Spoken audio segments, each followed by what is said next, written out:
Yo, assalamu alaikum everyone. This is Yasin here, and welcome back to another episode of the Sohail and Yasin podcast. As the name implies, I am not the only one here on the line with me here today. I got my partner in crime. Hell yeah. This is Sohail. Welcome back to episode number 2 of this podcast. As you heard, obviously we don't have an official name yet, so still throwing around some ideas. Some of them were some were a little too pretentious to kind of put on ourselves. So we're still trying to figure out what we're gonna do with that. But welcome back wherever you're listening to this. Hope today's is beneficial. Hope you enjoy it. So yeah, let's just dive straight in. Yeah, Um, absolutely. I think the topic that you and I were discussing before we started recording was this topic of, you mentioned that you've recently started your blog post and you've kind of made it public this last Friday and you've kind of posted it and told everyone about it on the social medias. And mm, so you're basically saying that this upcoming week you felt a little bit more pressure, a little bit more uh, stress. I don't know if stress is the right word there, but just a little bit more like, oh snap, people are watching now. I got to make sure that it's up to game, it's up to the professionalism that it needs to be. And so you talked about a topic related to purpose and intentionality. So what did you mean by that? yeah, so I guess just to clarify what I meant by nervousness, it before this I had like written them and I kind of just kept them in my own notebook, right? And I kind of like fooled myself into thinking like, oh, this is so easy because I'm just writing all this. There's like all this content, and once I post it, it's just gonna be like more of this. But I think the second I actually put it up on my Twitter and Instagram, um, it sparked a lot of conversations with people about like the topics in my first blog post, my second one, but it also made me super, I don't know if self-conscious is like the right word, but it made me super like in my head about, okay, now I guess there has to be a certain reason for me to say anything, or like anything that I say kind of has to go through this public filter, I guess you could say. It's no longer just in my head. Mm-hmm. So I guess this sort of like pressure fell on me. Um, but I'm still kind of like figuring out what this is I'm talking about. But over the past couple of days, since it's only Tuesday, obviously I dropped it Friday, so it's not like some huge epiphany that I came to. But um, I came across some articles, obviously just browsing the internet, reading some things that interested me, and personally, I noticed that when I was reading them, I felt more like I guess it was just like, okay, I read this topic, I can include this in this post, or like I read this specific piece of information, I can like tie it together with this idea. And the reason I guess I was talking about purpose was more so to highlight the idea that now that there's like this subconscious purpose I have of posting a blog post every week, everything that I consume now feels like it funnels directly into that somehow. And it's not like a direct like conscious thing that I'm like only reading this thing so that I can have content. Obviously there is like some level of motivation in that, like I need to be reading things in order to be like coming across things, I guess. But specific ideas kind of just, I guess, connected in my head just because I was like, okay, this idea links with this.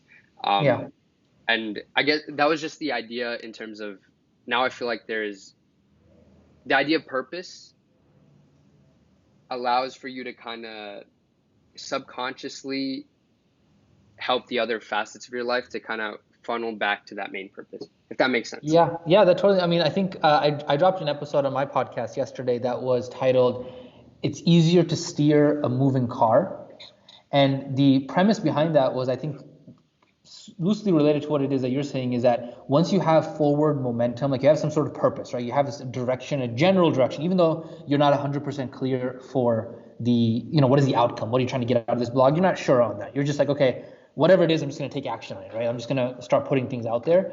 I think that in and of itself starts this chain reaction of momentum and movement that kind of allows you to have some sort of orientation. Versus, I think that in the past, what I've done is that rather than take action, I've always wanted to have all of the dots connect. And I'm always like, okay, unless A to Z is all laid out for me, then I can't take step A.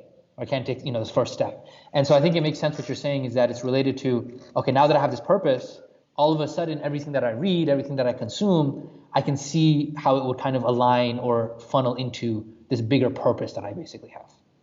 Yeah, and I like fell into that same thing, and I feel like a lot of people do, just like the perfectionist mentality and convincing yourself that that's not like, I mean, you can, nothing can ever be perfect, right? And convincing yourself of that is so hard, especially when it comes to like the daily podcast thing was such a hard thing to get onto because I there were a couple episodes where I'd be talking about certain things, and even as I'm talking about them, I'm like, there's this sense of uncertainty in what I'm saying because I'm like, I'm still formulating how I want to say this. So I was like, should I even post this? What if somebody hears this and they think that it's not like, you're just being fake deep because you don't even know it properly. Yeah. But like, there were a couple episodes in the beginning where I was like re-recording, and then towards the end of the week, I was like, you know what, just I'll do like one or two takes. Two takes meaning like the first one I just coughed or did something stupid, Yeah. but and then I just posted it because I was like, you know what, I'll just through the process of posting over time, subconsciously you get better, um, pick up how to like formulate ideas. But the main idea was just that it was easier to just start it, and then from there those dots kind of start to show up, and then you figure Yeah. out like the things you want to connect. And this is related to the other topic that I really wanted to touch base on today was this concept of innate well-being. What does that mean? This concept of like no matter what happens in the material world, no matter what happens in the dunya in terms of if people like your content, if people don't like your content, if you get the job that you want, if you don't get the job that you want, if you make the money that you want, if you don't make the money that you want, if you get married to the person you want or you don't get married, like this concept of regardless of whatever happens to you, you already have quote unquote won the game of life because of the fact that you're already born, because of the fact that Allah subhanahu wa ta'ala created you healthy, because of the fact that you have, vision, you have health, you have your family, you have all these things that at the end of the day, you don't have any fear because you know that even if you quote unquote win, you didn't win because you've already won. Like just by being born and being alive and being healthy and being born a human, like can you imagine being born a tree? Like it would be terrible. Like that would be terrible. Like Reincarnation. yeah, haram police don't come after us. Yeah, We yeah, know yeah. that's not. But the point being is like this concept, and this is where I recorded my YouTube video today regarding this concept of shukr, right? And like I think I sometimes get a lot of flack because for me, I talk a lot about business, I talk a lot about personal development, a lot of talk about achievement, and I sometimes really put pressure, or sometimes I put a little bit of like, hey, if you don't have what it is that you want, stop complaining and get to work. And so sometimes people take that to mean, oh, Yasin doesn't, he's not content with what Allah has given you. And so the reason I recorded my YouTube video today was to basically put my thoughts out there, which is that I firmly believe that you've already won the game of life by being born a healthy person. And so no matter what happens in this life, you're playing with the house money, if that makes sense. Like to use a casino example, I know we Muslims don't gamble, but let me just because it kind of makes it goes along with life here, which is that, and I use this in the video as well. It's like imagine you have a job that a casino has hired, okay, and that casino says, okay, every single night we're going to pay you $500, and that's going to be your take home. And then we're going to give you $10,000 a night to be able to, like in chips, to be able to go out there and like encourage other people in the casino to play. And then at the end of the night, regardless of if you've won money or if you've lost money, you're going to turn in whatever chips you have remaining and you walk home with the $500 that was your paycheck for the night, essentially. So like whatever you win or lose on the floor, that's not yours. Like that at the end of the day belongs to the house, right? And so given that as a metaphor for life, if you were to say you go play the game, you get this $10,000, and then you bet all of it on some blackjack or whatever, and then let's say you win like $500,000. For a second you'd be like, oh snap, awesome, I won. But then you remember, oh yeah, it's just like it's not my money because at the end of the night I have to turn everything in to the house, right? Or the same way they gave you $10,000 in chips and then you lost $5,000. For a second you'd be like, oh man, that kind of sucks, I lost. But then you're like, oh, it doesn't matter because at the end of the day, I just turn it all in. Even if I go to zero, it doesn't matter because I just go at the end of the night, I walk home with my $500. And so regardless if you win or you lose, you've already quote unquote won because you already have what matters to you, which is your $500. Right? And so sometimes I heard that example once and I was like, that's very interesting because imagine if we were to play the game of life with that perspective, that like our self-worth, our confidence, our happiness, our well-being, all of that was independent of whether or not we won anything materially.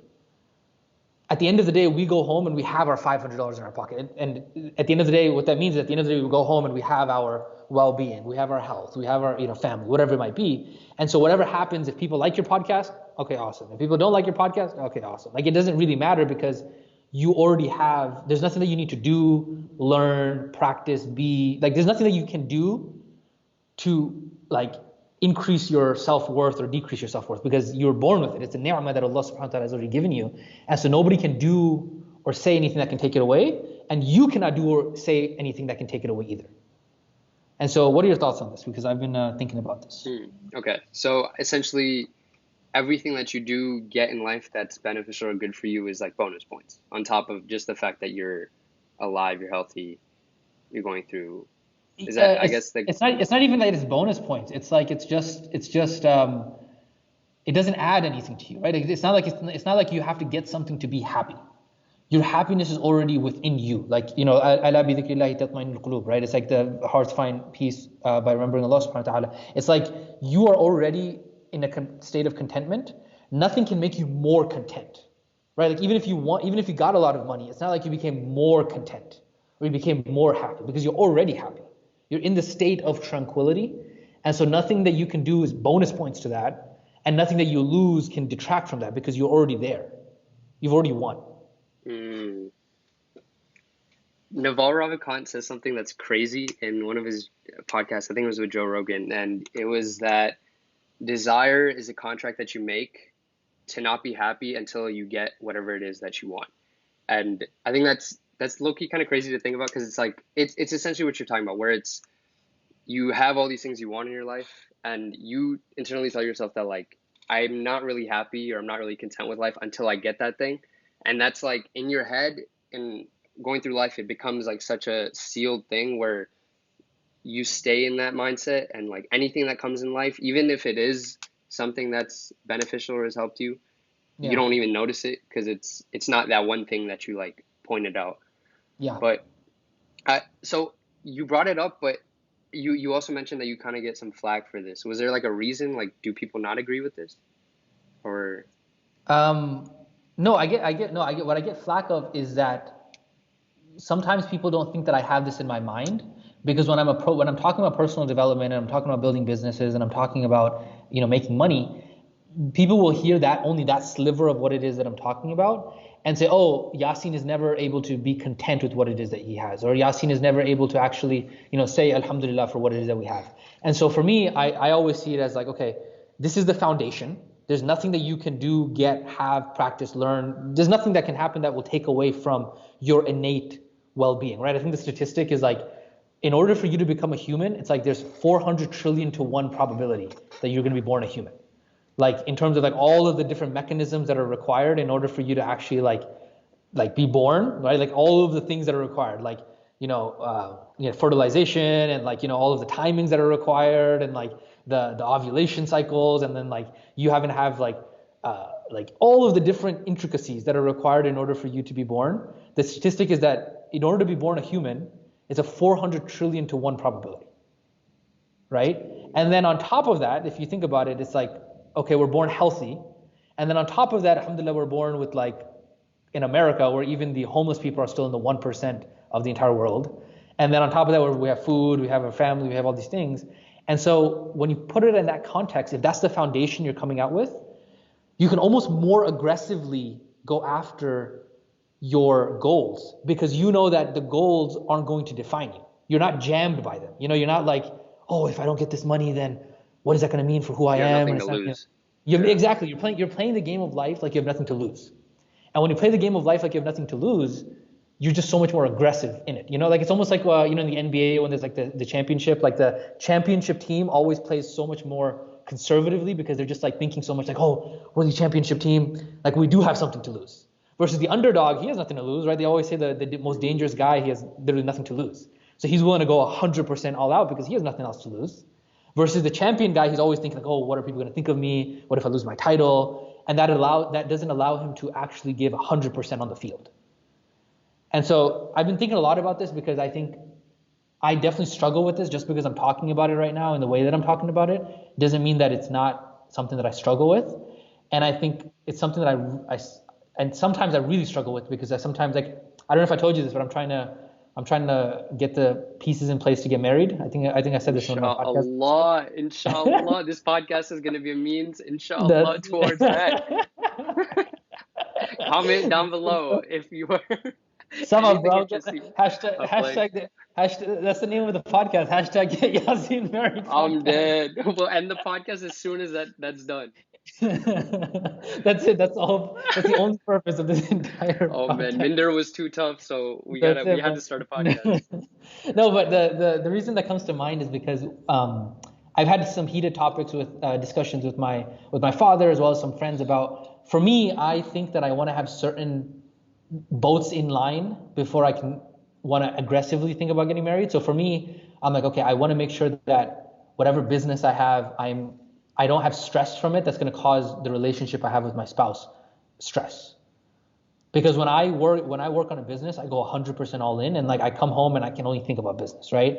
Versus if I'm having to invest and pour in a relationship, in a life partner, and a spouse, my worry is that I wouldn't be able to give the necessary attention and support that relationship would require in order to nurture it to be very strong. And so for me, I'm like, okay, I want to make sure that I can get to, $6,000 to $10,000 a month in profit in a business pretty easily, so that way I don't have to worry about that. I can really focus on my relationship when I do get married. And so for me, I've created this dilemma where like, oh, I will never be enough until I have this X, Y, Z business. And Hmm. that's why I struggle with this whole topic of shukr and this idea of like being enough, but it's almost like I'm not enough because I can't get married yet because I need to have this thing. You know what I mean? But do you feel like that comes down more to tawakkul because you're like who's to say that through finding somebody or through the marriage that goal of you wanting to like your business thrives even more or like you're able to like exceed on that side of things. So like is that more on like a tawakkul side than a shukr? Because like Yeah. I don't know because I guess the misconception that people have is you can't have the mindset of being grateful for just being alive and then still want to do more on top of that because then it seems like okay now you're not really living up to what you're saying because you're still trying to make a business, you're still trying to make money, like what are you preaching? But as long as essentially the idea is as long as you are keeping that as a fallback or like the baseline that you can do anything else on top of that and it's still like good for you, I guess. Yeah, that's the yeah, exactly. Like it's kind of like I do because I am, not the other way around, which is it's not that I am because I do. Mm-hmm. Think about that for a second, right? It's not I am because I do, right? Your identity, I am, is not tied because I do. It's not tied to the doing or the having or anything like that. It's the opposite.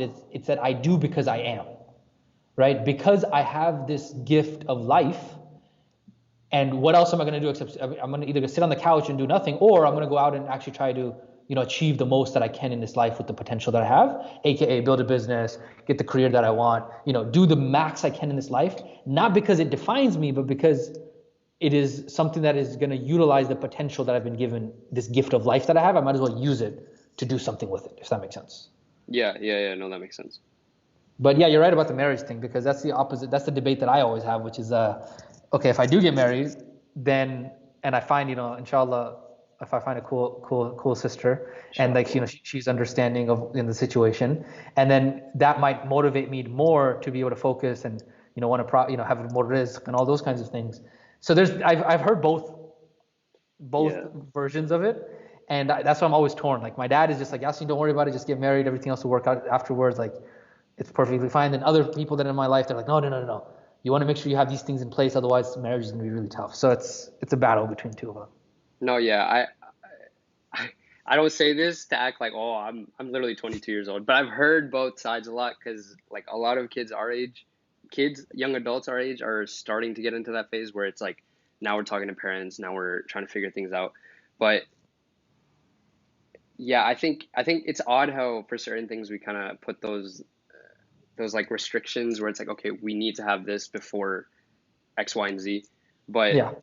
that could definitely be a means towards you figuring it out or you having that in your life. But I don't think that takes out the planning though, because I think in especially in the whole argument of tawakkul and tying your camel, obviously, like I don't think there's just jump straight in and just go after it and assume it'll work. So I feel like there definitely is like a level of planning that goes into it. But Yeah. do you feel like, how do you feel like that ties in with Shukr in general? So I think that goes back to the conversation that we had, like the foundation that you have. Like, yes, I need to. For me, let's use my example here. So, for example, for me, I have made it that I need to have a business that is doing maybe 20K in revenue, maybe 10K, 10K take home profit from the business for myself before I feel secure to get married. That goal has nothing to do with my self-worth. It has nothing to do with my identity. You know what I mean? Like, so the shukr, the concept of shukr has everything to do with, like, my identity is not tied to that goal. And so I can still say alhamdulillah because I have the ni'mah, I have the ni'am, which is the plural of the word ni'mah, is I have those ni'am, like I have health, I have a year's worth of savings in saving that, if I'm taken care of, if something happens, that's something to be have shukr for. Like the things that you do have, you can make shukr for. You know what I mean? Hmm. And so then all your goals, those are not like, those things don't define you. They're two separate concepts. Like you going out there and hustling and like having ambition and goals, that is not related to the shukr. The shukr is something that it's like a foundation that you have. And then on top of that, you go out there and you're hustling, but that doesn't change your identity, if that makes sense. Yeah, yeah. No, that makes sense. Your identity is like it's untouchable essentially, and then everything else is on top of that that you do. Yeah, exactly. Hmm. Okay. There was a class that I took with Sheikh Mukhtar, not personally. It was Al Madina. They had a foundations course, and one of the things that I pulled from that was it was the idea of having purpose in everything you do, and like Hmm. intentionality in everything you do.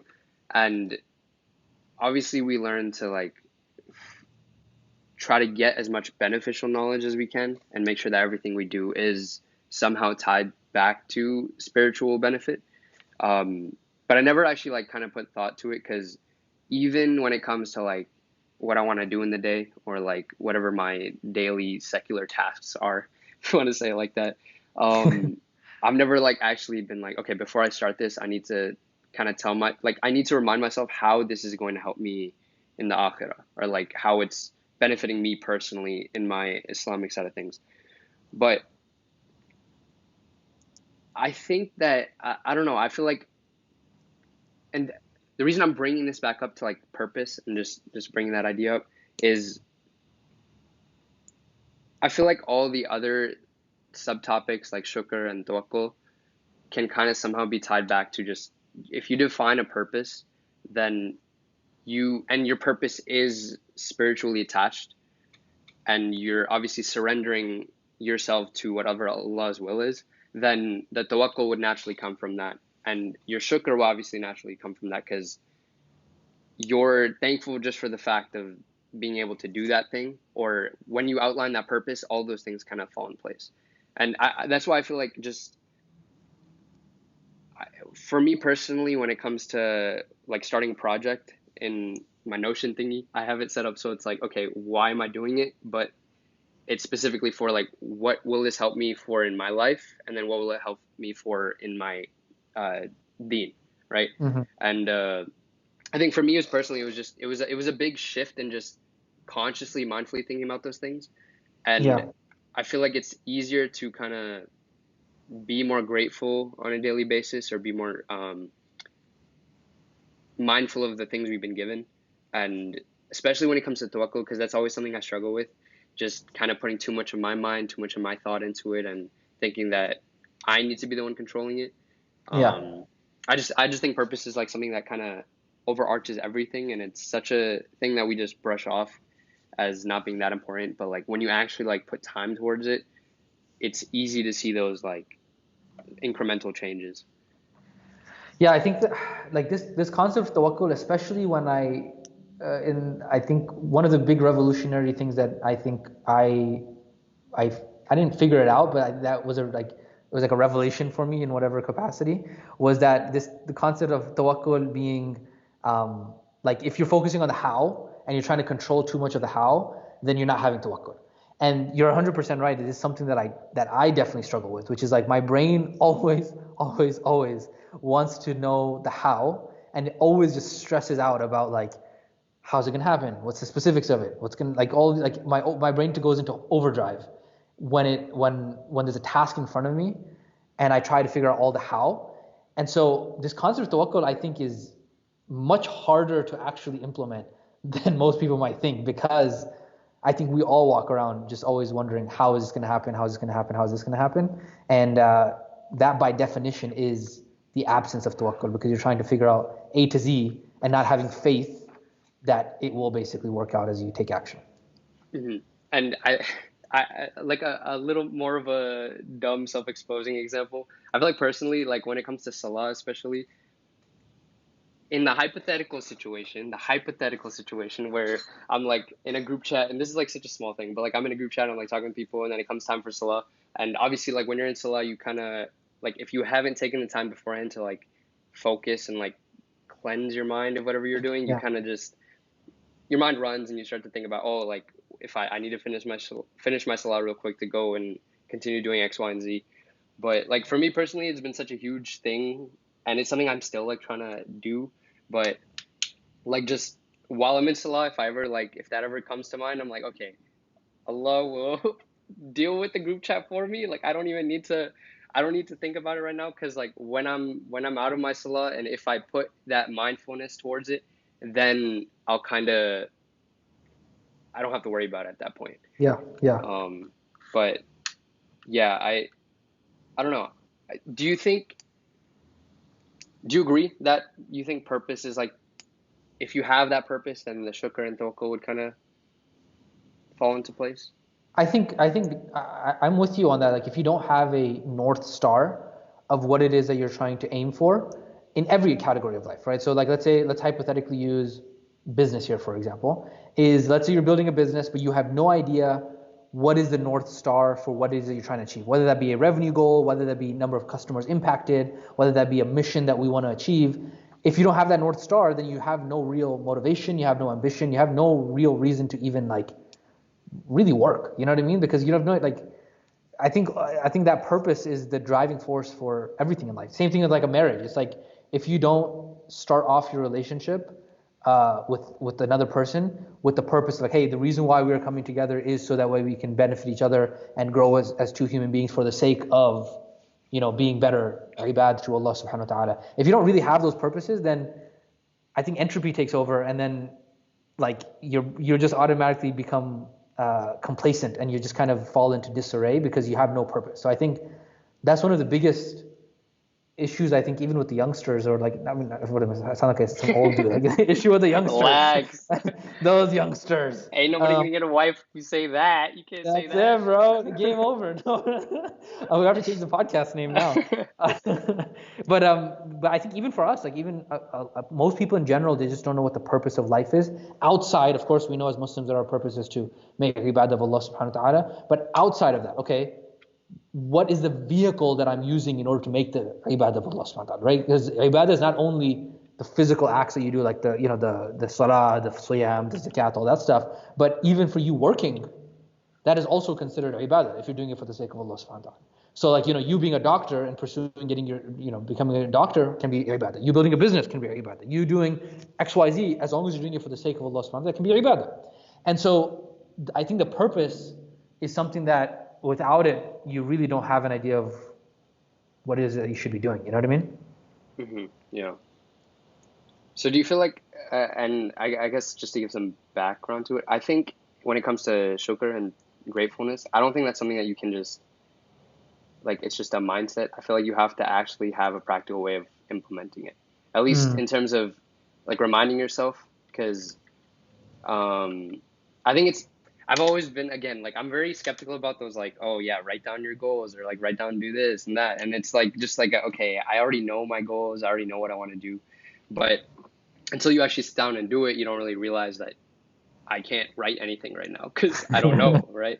And it's the same when it comes to gratefulness, and when people are like, okay, every day kind of write down what you're grateful for. Um, I don't think I really noticed how important shukr is until I actually implemented that like practical daily, like at the end of the day, even if I'm like super tired, I'll just write down a word or two of just like this one thing is something that today was like Yeah, something that I'm thankful for. yeah. Do you think it's something that takes practice, or do you feel like you can kind of just convince yourself of as a mindset?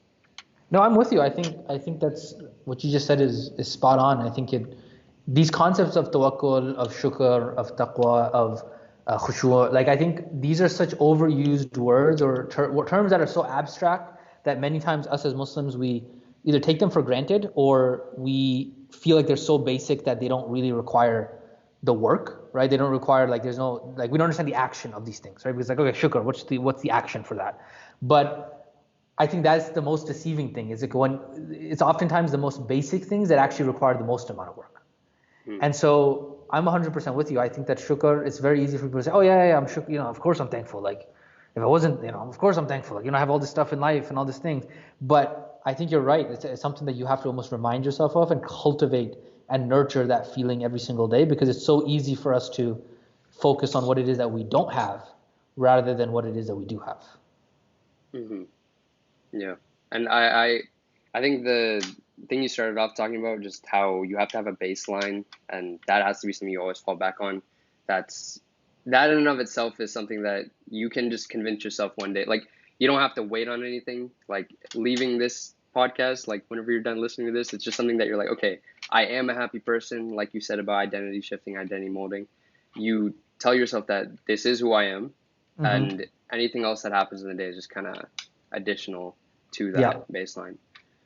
Um, Like it brings to my mind when in this topic of gratefulness, like the ayah in the Quran, it's in Surah Ibrahim, la in shakartum la azidannakum, is that which is that do you know this ayah? You're yes, but I familiar with can't quote it to you on the top. You're good, you're good. So Yeah. it's la in shakartum la azidannakum. It's like whatever you make shukr for, Allah subhanahu wa ta'ala says that He's going to increase you of. Mm. Oh, I something. You ready for this, bro? I think I just got Yeah, something. drop a bar. Okay. All right, bro. Here we go. So, you guys ready for this on the podcast? This has been a Drum casual one. roll. I think it took a little over a while for Sohail and I to get into this one, but I think I got a good one on here. Okay, check this out. So, whatever you focus on in life, you attract more of. What does that mean? Is that your brain actually doesn't know the difference between the positive and the negative. So if I tell you, for example, right now, if I tell you, hey, Sohail, don't think of a pink elephant. Like, don't think it, don't do it. Don't think of a pink elephant. Like, don't do it. Sohail, pink elephant, don't I'm think about it. thinking of one. Sohail, don't think of pink elephant. Like, your brain doesn't understand negatives. Like, it doesn't understand not. So what I think a lot of people do is that they focus on what it is that they don't have. So they're like, oh, like I don't want to be fat, or oh, I don't want to be poor, or oh, I don't want to get a failing grade, or the reason I'm studying is because I don't want to fail. But what you're actually doing is you're feeding into your subconscious mind. All your brain here, you're saying like, oh, I don't. You're telling your brain, I don't want to be fat. But all your brain hears is fat, fat, fat, fat. It's the same way Mm. as don't think about pink elephant. Your brain just hears pink elephant, pink elephant, pink elephant, because your brain doesn't understand negatives. And so what ends up happening is that you actually end up focusing, even though you don't want it, you actually end up getting more of it because your brain's like, oh, you want fat? Okay, well, we'll keep getting fat. Like it's like you don't want, like you keep focusing on, I don't want to fail, I don't want to fail, I don't want to fail, I don't want to fail, and then you end up failing because all you've done is you fed your subconscious mind, you fed your brain like fail, fail, fail, fail, fail, fail, versus you feeding it the positive and saying, hey, I want to succeed, I want to do this, I want this, I want this, I want this, I want this, right? And so you're feeding the positive of it. Hey, we're going to be healthy, we're going to be this. The reason why this connects to the ayah, la in shakartum la azidannakum, is because what it is that you give thanks of, Allah subhanahu wa ta'ala has already told us, whatever it is that you focus on, whatever you're giving attention to, and saying what it is that you do have, therefore Allah subhanahu wa ta'ala is going to increase you more of that. Mm. Ah. Oh, snap. And so that's where it comes down to if you focus on what it is that you do have, aka giving more shukr of it, aka being more grateful of it, aka focusing on what it is that you do have, then Allah subhanahu wa ta'ala will increase you more of that. Now, obviously, there's a spiritual element of this, right? There's a ghaib element of this, like how Allah subhanahu wa ta'ala is going to increase you of. But then I just talked about it from a scientific perspective as well, in terms of your subconscious mind and you feeding on it. So if you're saying, Alhamdulillah, I have this money. Alhamdulillah for my vision. Alhamdulillah for, XYZ, whatever you're grateful for, you're then also feeding into your mind, okay, hey, this is what we're focusing on. We're focusing on what it is that we do have, and therefore you attract more of that into your life. Dang, you got to give me a second to process that one. That one's so Told you, through bro. that I shukr, felt it. I essentially, felt you're it. yeah, no, that one hit.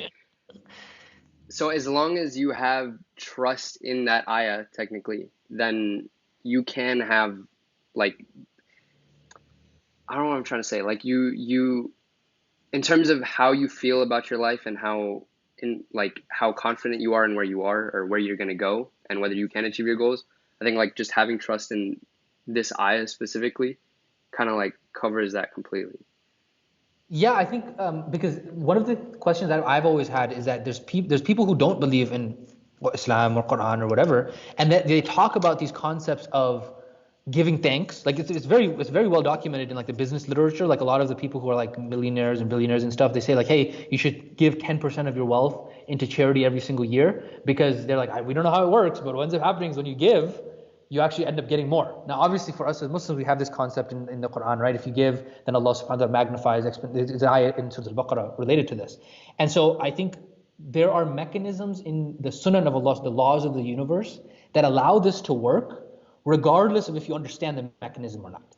Now, because we as Muslims understand the mechanism, we're like, hey, there's a subconscious element to it, like a scientific element to it, which you're feeding your brain of, hey, I have this, we want more of this. So then your RAS, which is what we talked about in last episode, which is your reticular activation system, goes to work on saying, hey, okay, you like being wealthy. How about we create more wealth for you, right? So there's that scientific element to this. But then I think that's where for the Muslim, it's twofold. You have the scientific element of it, and then you also have the iman and the ghaib belief that Allah subhanahu wa ta'ala provides for that as well. And so you almost have like this double package of like, okay, there's a scientific element to this, and then there's also the ghaib element to this. And so, yes, obviously you should have trust in the ayah of the Quran, but I think overall it's just a very powerful concept of gratefulness because if you are grateful, you will get more of what it is that you are grateful for. Bars, bars. That'll go down the Hall of Fame quotes. That was a good one, bro. That was a good one. I think one thing for me personally, I say that too many for me personally, but I think it's easy also to just to see the more metaphorical aspect of being thankful, like okay, listing out things that you're thankful for. But I think in terms of our actions too, one huge thing is just one thing that I learned from Sheikh Mukhtar in that course is that the inherent fact that I sin, whether I'm just going about my day and I choose to do something that distinctly is a disobeying of Allah's orders, through that in and of itself, you're taking the things that you previously were grateful for and now you're using them, quote unquote, I don't want to spark the whole like wrong wording of things, but quote unquote, you're using that against the will of Allah, right? Like you're choosing to take the blessings that you've been given, you're choosing to take the things you should be grateful for, and you might be saying that I'm grateful for being alive, I'm grateful for being healthy, I'm grateful for this and that. And I think just inherently by the action of you sinning, you are using that blessing to disobey Allah, and therefore you're not actually being grateful for that thing. Mm-hmm. And that was something that kind of like that hit for me when I heard it, because it puts a different perspective on the mindfulness you have of your actions every day and just your interactions with people, and just like, for example, talking with people, not being in the zone and actually focusing on them and kind of being out of it and zoning out. You're not appreciating, or you're not being grateful for the fact that Allah subhanahu wa ta'ala gave you that person to converse with, or gave you that friend in your life, and you're disregarding it, you're brushing off the rights that they have upon you. And because of that, inherently you're disobeying, or you're disregarding those blessings.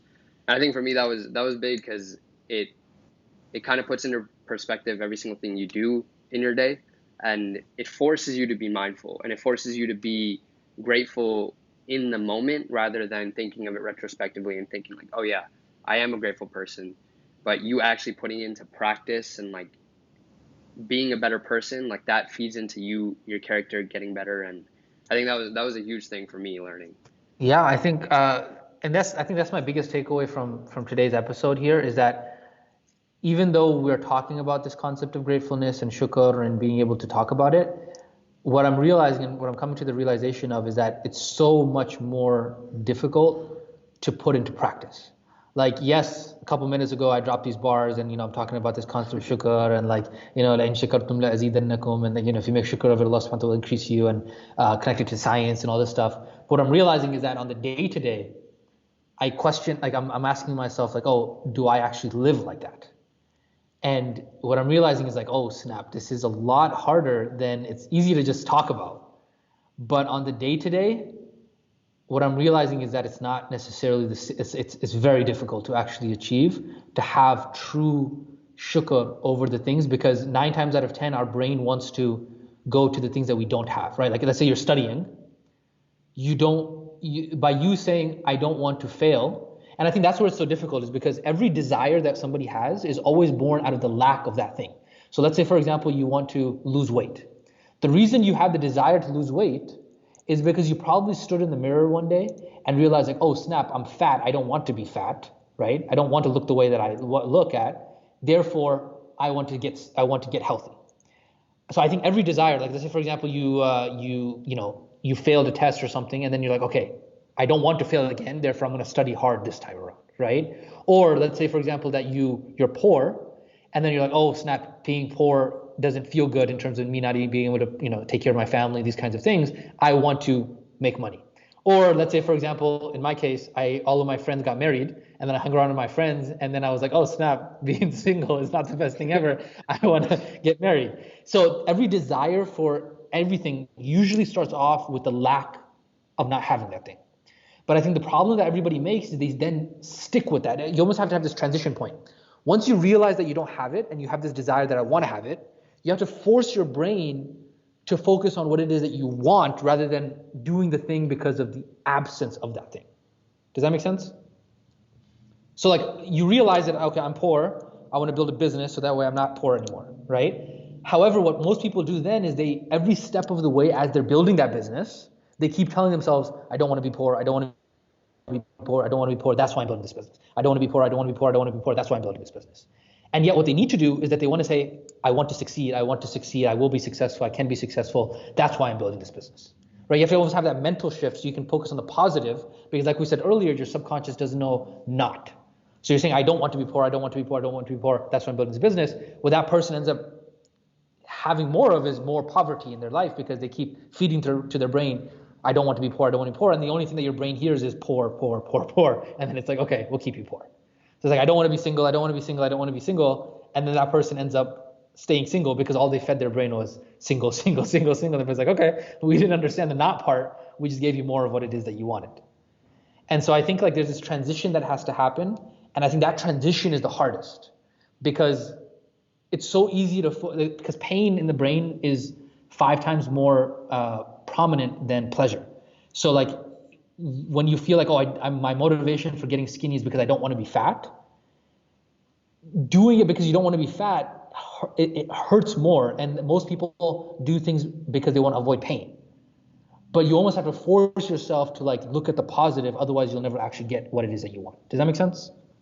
Yeah. So something would be more motivating, or I guess just I'm rambling here, but you think something would be more motivating if you frame it in the sense of something you can achieve rather than something you're getting rid of. Not so much more motivating. I think it's actually more motivating to focus on what you want to get rid of because pain is Mm-hmm. more painful. It's actually more motivating. So Mm-hmm. you'll actually take more action by focusing on the negative because you're like, I want to avoid, like every time you think like, oh, I failed that test, that was so painful for me. Okay, I better study. Like you're gonna take more action that way. But the problem is as you're taking the action, where you're coming from, like in like your purpose of action, your level of consciousness when you're taking that action is coming from a place of fear, worry, anxiety, and so therefore you're never actually able to like you can't really succeed in that task that you're doing because you're coming from the wrong place. I see. So So like, starting yeah, off, you'd be motivated by the negative, but then to be consistent and be successful in it, you have to shift in order to think of it more from something you can achieve rather than getting rid of what it is you. Exactly. Okay. Because if you're always thinking about, I don't want to be fat, I don't want to be fat, then what's going to end up happening is that you're always going to, as soon as you achieve not being fat, you'll be like, okay, finally, we're not fat. And then you're going to stop doing the thing that allowed you to not be fat, and then you'll be fat again. Right? So like exactly what you just said in the beginning, when you're starting off, you're doing it because of you want to avoid the pain. Right? That's where the desire, that's how the desire first sparks. The reason why desire first sparks is because you realize the pain of, not having whatever it is that you want. And then once you get on that journey of doing the work, this is why it's so difficult, is because you have to transition your mind and say, okay, no, the reason I'm doing this is because of the positive, like I'm doing this because of what I'm going to get from it. Like if you're getting married because you don't want to be single, that's an okay reason to start off with. But then once you actually start trying to get married, you have to be coming from a place of, I'm doing it because I want a life companion, because I want to, I want to build a relationship with somebody. I want to have a life partner. We're going to have an awesome life together. Because if you're doing it because I don't want to be single, I don't want to be single, I don't want to be single, even if you do get married, you're probably going to get married to somebody that is not who you wanted to get married, because you're doing it to get out of pain. And so you have to focus on the positive at some point. And that, I think, is the difficult part of all of this, is because if you're focusing on the negative, I think almost by definition, you're not showing shukr. To go full circle now, is like you're not showing a level of shukr for what it is that you do have, right? So let's say, for example, you don't want to be poor, you don't want to be poor, you don't want to be poor, and then you start getting a little bit of money, but you're still a little bit poor, but you get a little bit of money. What you have to then do is you have to double down on that little, you have to make shukr of that as much as you can and switch to the positive and use that almost like a trampoline to get you to where you want to go. So let's say, for example, you're like, I don't want to be single, I don't want to be single, I don't want to be single. And then all of a sudden, like a sister, like, through your parents' halal means and everything, like she shows interest in you. And then you're like, oh snap, I realized like I could potentially get married. You got to start focusing on the positive and make that little positive that you got, that small win, a big deal. So that way you can actually focus on the positive where it is that you do want to go. Yeah, that was a little bit long, but I just thought I was just like, no, that's interesting. I want to end it on like that because you went full circle, but I also wanted to just mention one more thing. Because complacency in general is such a huge like roadblock, and obviously like I think being young, we're not close to that point, but I think that's always been a fear of mine, where there'll be a point in life where I'll kind of just be satisfied and I'll stop like learning, or I'll stop like just doing things on my own. And I read an article about how a lot of us fall into this thing of being beginner experts or expert beginners, where you get so good in like one small field of life and you suddenly get a position that lets you focus on that one thing. And now you have this feeling of, I've achieved something and I've gotten rid of, I guess, in the framework you were talking about, I've gotten rid of the feeling that I'm lacking in terms of where I'm at, or I don't have a salary, or I don't have a position.